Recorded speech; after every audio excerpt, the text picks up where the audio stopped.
Okay, so hey everyone, and today we are going to discuss in very short on what a DQ is. Now, as you can see here, first of all, rest of the functions are same as that of vector. So the functions that I've discussed here are the basic essential functions for the basic understanding of a DQ. However, I'll be explaining the functions that are the same as that of vector, and we'll just quickly run them to see what and how it is performed in a DQ. Now, before we do that, we're going to discuss about what a Q and a DQ is. Now, what is a DQ? DQ means double-ended queue, and everyone know what a queue is. Okay, so we are quickly going to discuss what a queue is. So now, if you can see here, what is a queue?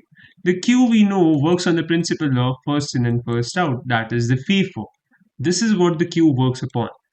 Okay, so we have two pointers, one being the front and one being the rear. Initially, they both are -1. As soon as we push an element, let's suppose 0 at index 0, 1, 2, 3, 4. Okay, as soon as I put in an element, as soon as I insert an element into the queue, I update my values to 0 for both front and rear. And now my pointers, both of them point to here, front and rear. Now if I insert another element, let's say 2 at index 1, if I insert an element after 0 and I insert 2 into the queue, my rear will be updated and my rear would now point here. My rear would now point at index 1. If I insert another element, then again my rear would point here. At index 2, it will be updated. Now if I remove an element from the queue, I update the front pointer. So my front pointer will now point to 1. So this is what a queue works. This is how a queue works. Okay. And now how does a DQ works? Even for DQ, we have the same thing. We have front and we have rear. Initially, they both are -1, just like we have for Q. And as soon as we insert an element, it is changed to 0. As soon as we insert an element, it is changed to 0. If we push in some more elements, 2, 3, 6, 9, 8, my rear would point here. My front would point here. Right.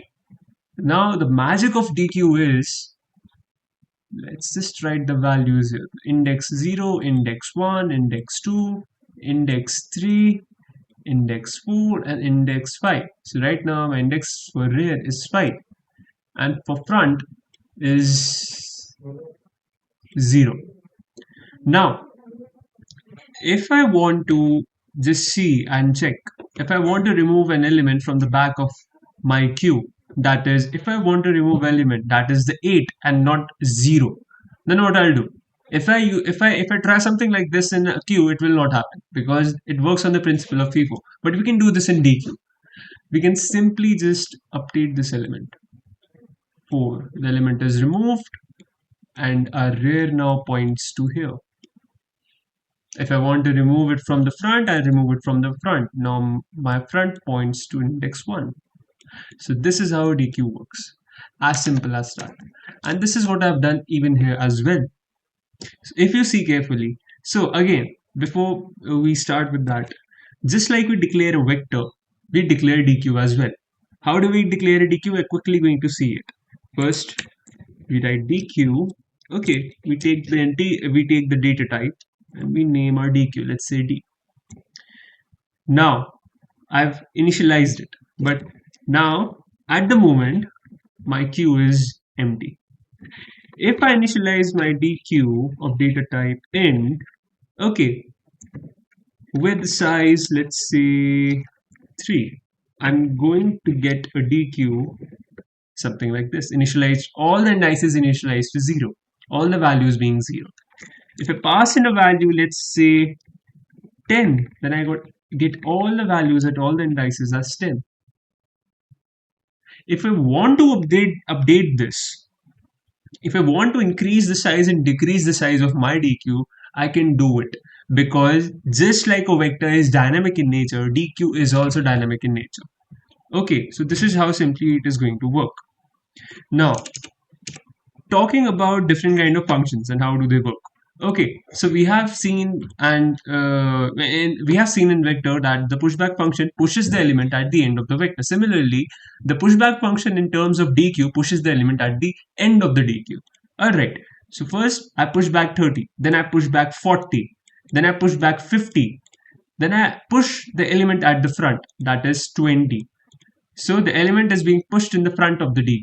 So 20, 30, 40, 50. I push another element 10 in the front of the DQ. And 10, 20, 30, 40, 50. Now I pop the front. Pop means removing an element. But I'm removing it from the front. So I'm getting 20, 30, 40, 50. Initially it was 10, 20, 30, 40, 50. I'm popping the element from the back of the DQ. So it is going to remove 50. Now I get 20, 30, and 40. Okay, now we're going to check. We're going to print the DQ and see if we get this as an output. Also, we are going to check if our DQ is empty or not. Now, if you remember, we get 1 if it is empty and 0 if it is not empty. Okay. Yes, we are going to get 1 if it is empty and 0 if it is not empty. All right. So we are going to run this and there we go. So we get 0. It means false. The DQ is not empty and we get the output as we dry run there. 20, 30, and 40. So this is how it is. All right. Now we are also going to check. We are going to erase and we are going to check. Okay, we are simply going to not erase. We are going to first just completely clear our DQ. All right, and now we are going to do. We are going to pass the same statement here, and we are going to see whether or not our DQ is now empty. See, initially it was 20, 30, 40. Then we are checking if it is empty or not. It is not empty. Then we clear the DQ and now we are checking again if it is empty or not, and see we get 1 error as an output. It means now it is empty.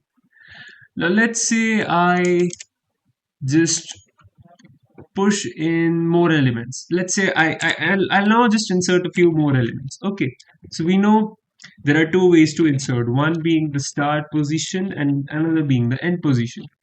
And there's one more value which we can pass, one more argument, which could be number of values you want to insert. All right, so let's do this and let's see what we get as an output. All right, so let's say I want to insert at the index 1. So we begin, it's going to be dq.begin, my bad. Okay, let's say I want to insert 10 or let's say 100. Okay, and now again we are going to print our DQ and check what we get as an output. All right, so now if you run this program, oh my bad, it should be DQ. Okay, now if you run the program, we are going to get, see, we inserted the value 100. Now if I pass in another argument and I want 10 values, all right, and now I run the program, I'm going to get 10 values starting from the index 1 as we mentioned here. All right, now I want to erase this. I want to erase all these values. Okay, and I want to erase this right from this index up till 30. Okay, so now dq.erase function. So from index 0, 1, 2, I want to erase values from index 2. So dq.begin plus 2. All right, up till where? Up till here. 0, 1, 2, 3, 4, 5, 6, 7, 8, 9, 10, 11. I want to remove till here, so I'm going to mention 11. All right, so it would be dq.begin plus 11. And now I should be getting, see, I get 20, 100, 30, 40. All the values from here till here are removed using the erase function. So we have seen the insert function, we have seen the erase function, we have checked the empty function, we have seen the clear function, we have seen push front, push back, pop front, pop back. And if we are talking about accessing the elements, and if we are talking about swapping the DQs, then that is all similar to the vectors. I hope you understood the concept of DQ clearly. the difference between Q and DQ. All right. Thanks for watching the video. If you liked the video, then hit sub and goodbye.